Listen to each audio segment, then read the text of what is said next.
what keto veggies can I eat and how can I love them? So this is such a great question from one of our members. So vegetables are really important, and on the keto diet, it's so tempting to kind of shove those veggies off our plates because when we're logging our food, figuring out our macros, they contribute some carbohydrates. So we're going to go through some of these low-carb vegetables, but first, they're really critical on a keto diet because what happens if we omit vegetables is we don't get a lot of fiber. And so then we have reports of constipation or other GI distress. So fiber is important for our gut, and vegetables is a great place to get that fiber because it's chock full of nutrients, minerals, antioxidants, and different types of fibers, including prebiotic fiber, which feed the friendly bacteria in our gut.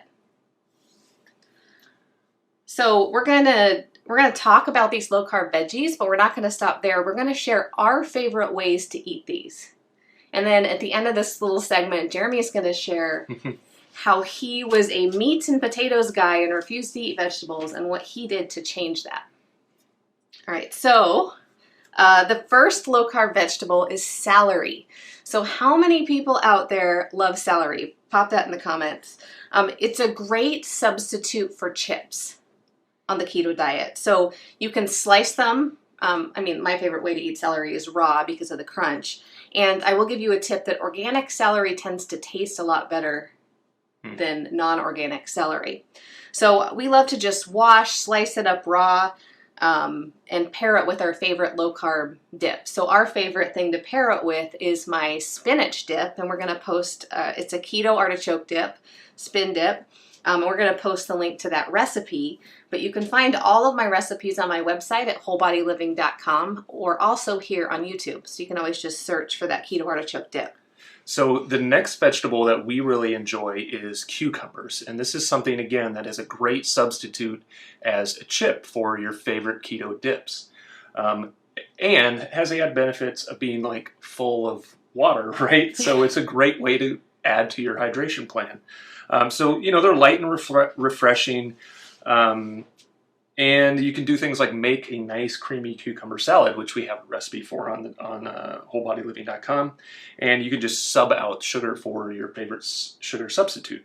Yeah. So if you have a favorite creamy cucumber salad, usually the problem in that is the sugar. So you can just swap that out and make a substitute. Or my non-creamy cucumber salad, we're going to put a link in, or you can find on our website. So broccoli. You knew that one was coming, right? Any other broccoli lovers out there? I love broccoli. So my favorite way to eat broccoli is actually how I grew up eating it. So you guys in the comments shout out and let me know if this is weird to you or not. But we steam it and then we dip it in mayonnaise. So I'm really curious if anybody out there grew up eating steamed broccoli dipped in mayonnaise. I never did. I had never seen it before. But you love it. Yes, I love it. It's amazing. Maybe even a little butter. Yeah, so my other favorite way to eat it is roasted, especially if you can get broccolini. Broccolini. Yeah, so roasting vegetables is super easy. You just would preheat your oven to 375 degrees. And while the oven is preheating, just wash and dry your broccoli. If you want it to cook faster, you can cut it up into smaller pieces. So I'm usually impatient, so I'm usually cut it up into smaller pieces while the oven's preheating. And then what I do is I take a Ziploc bag and I dump a few tablespoons of avocado oil. And avocado oil is my favorite oil to roast with. Sometimes I'll mix some avocado oil and some MCT oil together as well. So put that in the Ziploc bag and then follow that with my broccoli, kind of squish it around to get all that oil distributed. And then put it on the baking sheet and then you can salt and pepper it. And that's really pretty simple. Yeah, and then flip it, salt and pepper it. And then you just roast it, and your baking time is going to depend on how large your broccoli florets are. So just give it 20 minutes or so, and then start to test it with a fork. Yeah, I love broccolini like on the grill. Another great way to eat it. So, and then we also have, if you are a cheese sauce lover, we have a cheesy broccoli casserole available on the website as well. So you can get, that's on wholebodyliving.com. So another one is cabbage. And if you're struggling with hunger throughout the day, cabbage is a great addition to your diet because it will make you feel full longer because it's full of a lot of fiber. So raw, you can just finely shred it into a keto, keto coleslaw, right? Or like a cabbage salad. You haven't made your keto coleslaw in a while, so that's a challenge to you to make it again. Stir frying this, if you miss really good stir fry, cabbage, and just some nice cuts of meat makes a really great keto stir fry.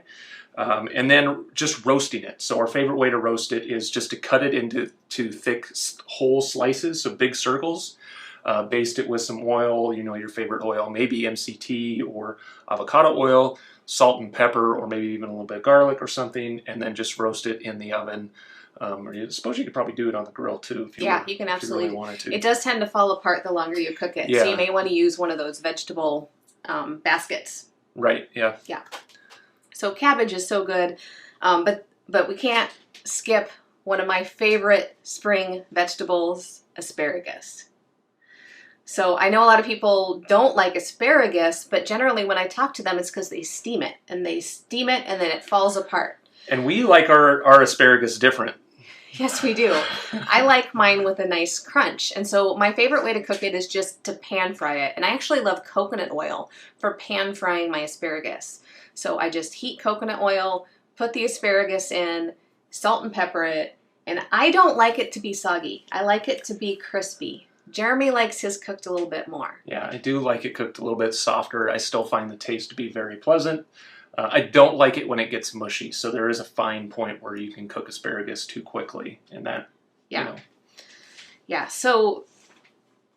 another one is kale. So kale is something that we, in the past, ate a lot of. We actually used to dehydrate it, and you used to... Make the kale chips. Make kale chips, and I really liked it, even though I don't like raw kale just by itself. That's a great idea for kale, because a lot of those kale chip recipes are perfectly keto. Yeah.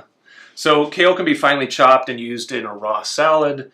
You can marinate the leaves in some oil and lemon juice ahead of time to soften them up. And there's a salad dressing recipe on the website as well. And then you can sneak this into like your bone broth soup. It's kind of like puree it. Right. You can chop it and simmer it in your soup. Or if you really don't want any green pieces, you can just puree it before you eat it. Well, and Kettle and Fire has a miso soup. I suspect you could get these nice and soft and kind of act kind of like a little bit of seaweed almost, but instead be kale. That's a great idea. Yeah, so we have, we are stocked up on our Kettle and Fire soups for winter, for quick and easy meals, and kale is something that we like to add, especially it kind of is in abundance this time of year in Iowa right now, so you can get it everywhere. Brussels sprouts. So you guys may have heard us talk about Brussels sprouts. We're actually going to have Brussels sprouts for dinner tonight. So an interesting fact I learned about Brussels sprouts, and you didn't know this either, is that they're actually an excellent vegetable source of omega-3s. Now, it's a different type of omega-3. Right, so it's an ALA, which is alpha-linoleic acid, which is not the type of omega-3 that you find in fatty fish, which is DHA and EPA. Yeah, so Brussels sprouts are amazing. They're great roasted. I don't particularly care for them boiled. No, I don't like them boiled either. And I really don't like the ones you get from the store that are frozen. Frozen, yeah. I was joking with my dad that you take them out, that they're like, I don't know, they get mushy. So yeah, I'm a big fan. It's like baby food. Yeah, and so I'm a big fan of fresh Brussels sprouts, just to be specific. Our favorite way to cook them is to fry them. They're our indulgence where we pull out our deep fat fryer, we cut them into quarters, and then we fry them. One tip is to make sure they come up to room temperature. So you may need to put them in the microwave or leave them on the counter for a few hours to bring those up to room temperature. That is a tip I learned from Chef Ty on how to get them crispier in the fryer. So it's a great way to get some extra fats in with the Brussels sprouts, because yes, all of these vegetables are going to have a few naturally occurring sugars, they're going to have naturally occurring fibers, but these are all good for you vegetables.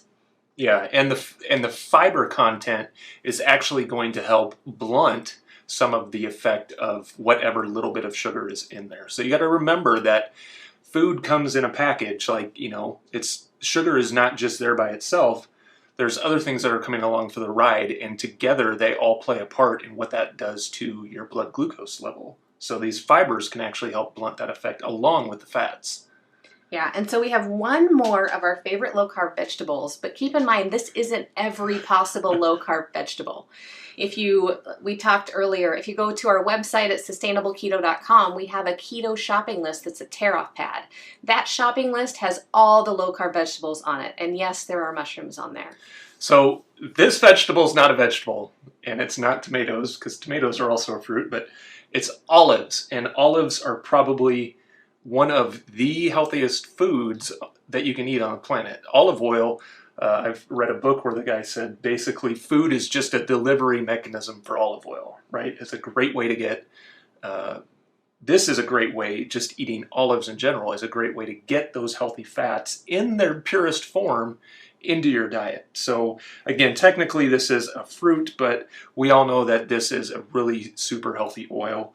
And a great fat for our bodies. So just go ahead and enjoy that as much as you can. They're packed with vitamin E and antioxidants. So try a variety. What are your favorite? Well, so I love olives. Jeremy, not as much. I love olive oil. Yeah, he doesn't really love olives. So who are my olive lovers? Drop me a comment below. So I love green olives. And I love the Tasso's green olives with garlic stuffed in the middle. They have also got some blue cheese ones. They have so many almond ones. So I like to kind of rotate through different types of the green stuffed olives. Right now all of our bulk areas and the grocery stores are shut down, but I used to like to go to the olive bar and get just an assortment of different olives. So I was always trying new things. But there's not many olives I've tried and didn't like. Yeah. Oh. Right. So what do you do if you just don't like vegetables? Like just the thought of us, like we're talking about vegetables here and you're like, man, move on, forget it. So the good news is that you can reprogram your taste buds. Roasted vegetables is one of the ways to that's how I got my teenagers to eat vegetables. But I want Jeremy to share his story because he went from, when I started health coaching school back in 2012, he was like, whatever you do, you can't make me eat vegetables. Yeah. He ate corn. You called potatoes a vegetable. Corn is a grain. Yeah. Corn, that, and peas. Oh yeah, I'd eat peas. Yeah. So why don't you share with them your story of how did you change your taste buds? Well, so I grew up in the heartland and grew up the son of a farm girl and, lots of steak and potatoes. And basically broccoli was about as adventurous as we got with salads. And my parents never made me eat salad. So part of it is that I was never conditioned to eat a lot of or a variety of vegetables. And it only got worse as I got older because I became an adult and went out on my own and I was only accountable to myself for eating vegetables. So I just didn't really do it. Like corn is something I eat, but corn is really a grain. Yeah. I would eat broccoli. But that's about it. And I can honestly say that at the age of 30, I had never eaten a salad. And by salad, I mean like something built on a bed of lettuce. I had never, ever eaten a salad at the age of 30. And it's kind of like, this is ridiculous. So I watched her go through. You really didn't want to eat salads. No, I didn't. Ever. No. But she was going through health school and starting things. And I don't know exactly what it is, but I think I finally just admitted to myself that, like, I'm an adult, I should be able to have a salad and enjoy it. Like, I would watch her eat these really big, beautiful salads that had a variety of different things in them and, like, a salad dressing and, so I was like, okay, so I started and I realized that the taste wasn't as off-putting as I thought it was going to be, so I knew that if I just kept on eating it, I would grow accustomed to it, and I have. And now I really enjoy, especially when her mom or you make a salad, I know it's going to be good, and so I'll just eat it wholeheartedly. But one of the things, like physiologically, as we age, our bitter receptors on our tongues start to die away. So our tastes actually change as we age. Just remember that if you have kids, that they have more sensitivity to bitter flavors than you do as an adult. So your tastes do change, and you can be, so you can become accustomed to something.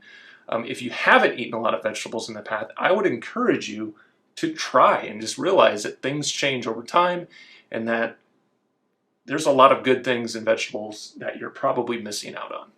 Yeah, and so the next step was I started roasting vegetables. I really didn't roast a lot of vegetables at that time because when I started health coaching school, I was still in the mentality that fat makes you fat, and roasted vegetables had too much fat on it. Ridiculous, right? Well, now live in the enlightened age, and during health coaching school, I learned all about healthy oils, and so I started experimenting with roasting with avocado oil at that time. And he fell in love with roasted vegetables, and fortunately, the girls we had. They were little girls at the time, all 10 and under. Yeah. They were, because he was trying new things, they were willing to try new things.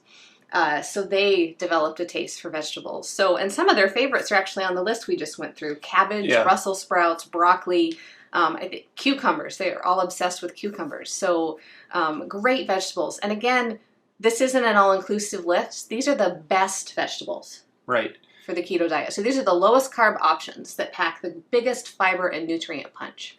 And you will find a lot of clinicians out there that are doing low carb keto interventions for their patients, saying vegetables are free even on a low carb keto diet, right? They want people to eat vegetables because the benefits of eating the vegetables outweighs what little amount of sugar is coming along with the ride. Fiber. Carbohydrates and fibers coming along for the ride. Yeah, so if you haven't been eating vegetables or including those in your keto diet, that might be an adjustment you want to make moving forward.